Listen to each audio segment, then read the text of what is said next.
استشهد ليش جنبي قاعدين على باب البيت يعني ماخذين الارض المتر مقاومين وكأنهم منفلتين عن القانون.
Last week, we were talking about replacement theology and how it's affected our biblical thinking.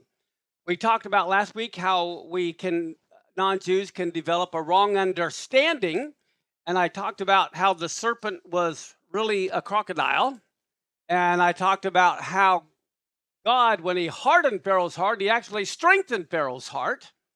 We talked about the rooster crowing, which never happened. It was a priest who had the title of rooster. We talked about the woman at the well, who everyone thought was horrible, but actually was one of the holiest women in the whole New Testament. And then we talked about blind Bartimaeus, how he was the only one who could actually see. Today we're going to talk about some other missed connections. I have 3 missed connections, but it's because of our lack of the Hebrew culture.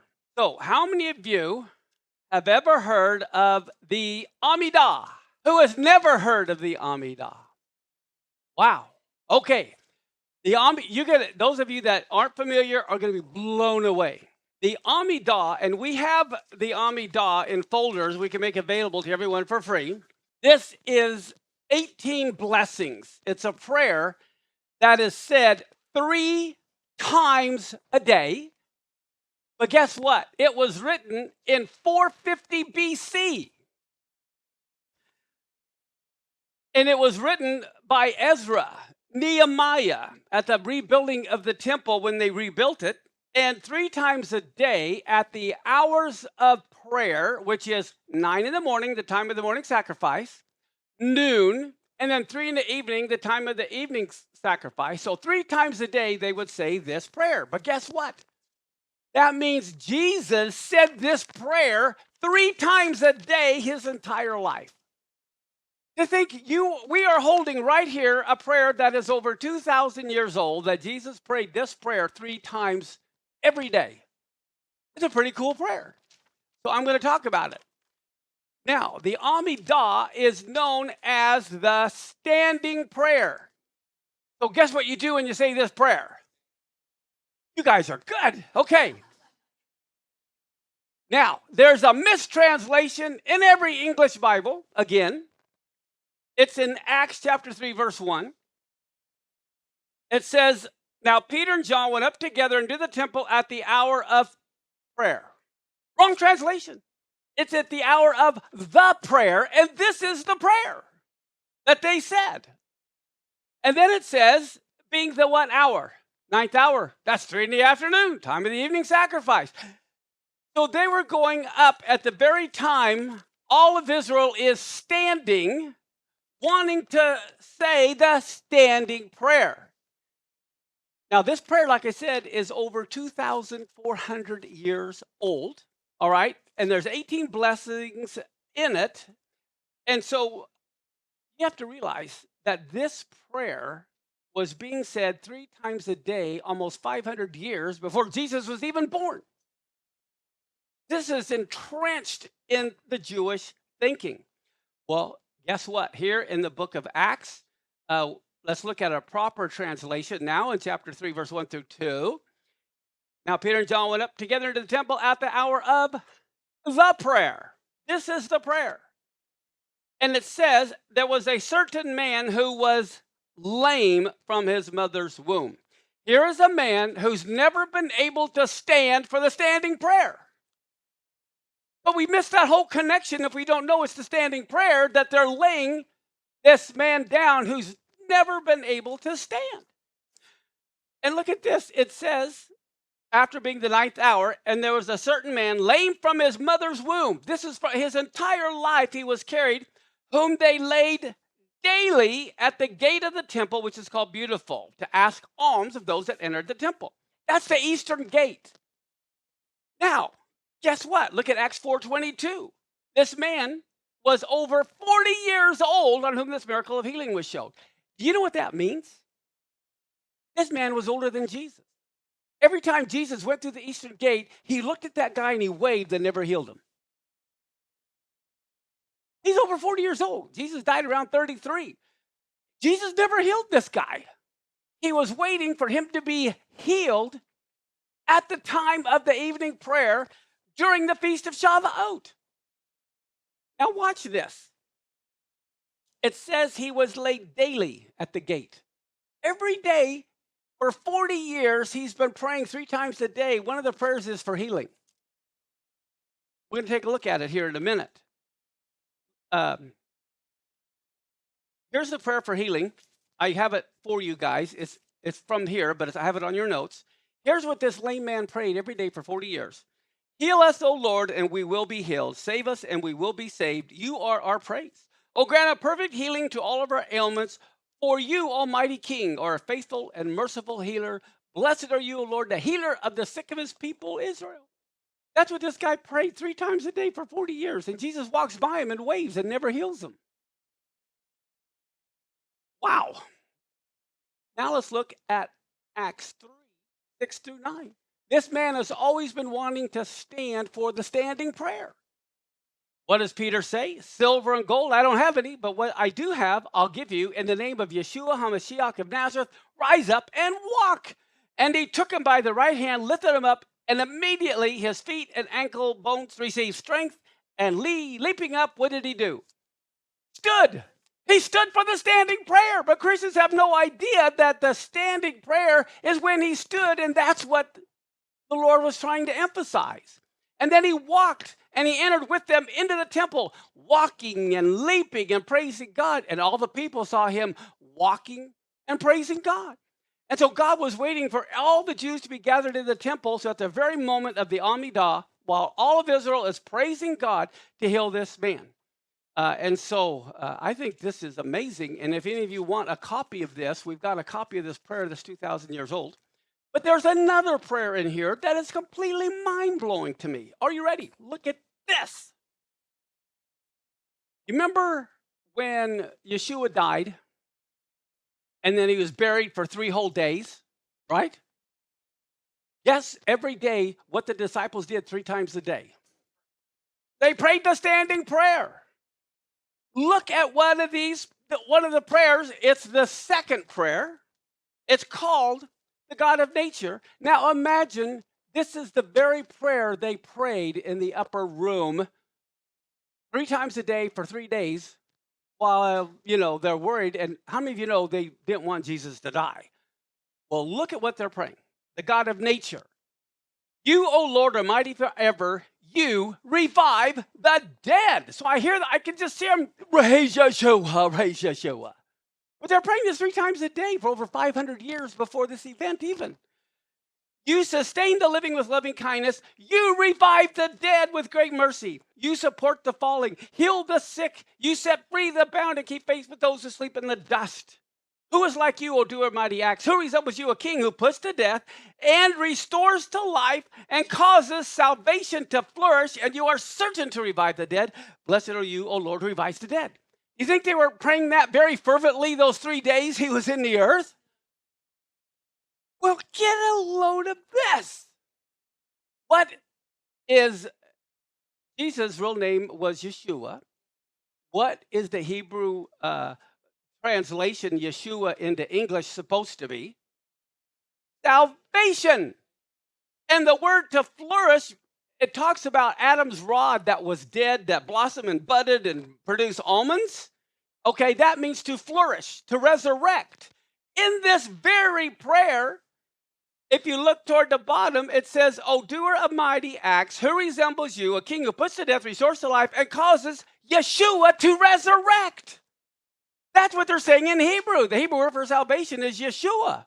And the word flourish could be to resurrect. So 3 times a day for 3 days, they're praying this prayer that you cause Yeshua to resurrect. Can you imagine? And I believe it was at that very time, all of a sudden he appears in their midst. At the time of the evening sacrifice, 3 in the afternoon. I mean, but if you don't know the Amidah, you miss all the connections back that he's making. Are you ready for more? Yeah, this is the man. You can just see him asking for alms. And then those 3 days, he's in the grave, and they're praying, resurrect, resurrect. And at that very moment, all of a sudden, he resurrects, and he's standing right there in their midst. That is just crazy. Okay, here is another one. Let me see. Oh, yeah, I have John 20:19. Look at this. On the same first day of the week, when? At evening time. When is evening? 3 p.m. It says, after the doors had been locked shut where the disciples were staying because they were afraid of some of the authorities of the people of Yehuda, Yeshua came, and what did he do? He stood. He stood at the time of the standing prayer. That's when he appears to them, at the time of the evening sacrifice. And he said, chill. So here we have the very prayer that Yeshua said 3 times a day, and what they were actually praying in the upper room. Isn't that just incredible? This is the prayer. So we have a bunch of these. We give them to you for those who want them. Okay, now I'm going to tell you another story so you can draw some really phenomenal connections. In Mark chapter 3, this is the story of the man with the withered hand. And it says Jesus entered into the synagogue, and there was a man there who had a withered hand. And now everybody's watching Yeshua, whether he would heal him. How horrible to heal somebody on a Sabbath day. How cruel can you be? Okay, this is so they could accuse him. And Yeshua said to the man who had the withered hand, stand forth. And then Yeshua turns to the scribes and the Pharisees and says, is it lawful to do good on the Sabbath days or to do evil? To save life or to destroy it? It says they held their peace. Why did they hold their peace? Because they were clueless. He caught them in a trap. They don't know how to respond. And when he looked around them with anger, being grieved for the hardness of their hearts, he said to the man, stretch forth your hand. And he stretched it out, and his hand was restored as the other. And then the Pharisees went forth, took counsel with the Herodians against him, how they might destroy him. What are your thoughts when you read this story? What comes to your mind? Jealousy? I mean, don't you think it's a little over the top to want to kill him? I mean, he healed the guy. I mean, you might be disgruntled, but why did they want to kill him? It's because of the story behind the story you don't know. Now, one of the ways to study the Torah, and this is one of the things I've learned, and there's a book called How to Study the Torah, and it tells you all the different ways that the Torah can be studied, and I'll be going over that this week and next week. But one of the things you do is look for phrases that repeat. Look for phrases that repeat, and that connects them together. That's one way. Okay. On first reading this thing, you might think it sounds perfectly straightforward. Jesus works a miracle on the Sabbath. Okay. The Jews thought it was against the law to heal on the Sabbath, and the Pharisees want to kill him. Now, if we take this account simply as being an account of a miracle, the reaction of the Pharisees is really over the top. Why would they want to kill him? Okay, but an even stranger view, which many Christians take, is, well, therefore Jesus did away with the Sabbath because he healed on the Sabbath. That's what some say. or he did away with the law, or they say the Jews are evil. But none of that is true. Here it is, a Sabbath day. So let's think about it for a minute. What do they do on the Sabbath? They study the Torah. That's what the Jews have always done. And one of the things, how many of you know, Yeshua loved to tell stories. And most of the Old Testament is stories. God knows how to relate to us through stories. And so every Sabbath, they would reenact Moses, one of the stories, to bring the Torah to life. Okay? It's not just head knowledge, it's practical knowledge. So what Yeshua is doing, he says, okay, let's go back to Moses. Let's put before you this choice. There's a blessing if you obey and a curse if you disobey. We know obeying means to pursue life, and disobeying means to pursue death. Let's look at Deuteronomy 11, 26 through 28. God says, I set before you this day a blessing and a curse. A blessing if you obey the commandments, which I command you this day, and a curse if you don't obey the commandments of the Lord your God. This is the same thing Moses says very close to the end of his life in Deuteronomy 30, verse 15 through 18. He says, see, I've set before you this day life and good, death and evil. And this is what Yeshua is saying to the scribes and the Pharisees in the temple at this time. On the Sabbath, is it better to do good or evil? Life or death? This is what he's setting before them. Now, look at Deuteronomy. It says that you may live. And then it says, if your heart turn away so you won't hear, but are drawn away and worship other gods and serve them, I denounce you to this day that you will surely perish. Okay, so why was the Sabbath created? Why was it created? It was created for mankind, yes, but it was so we would work?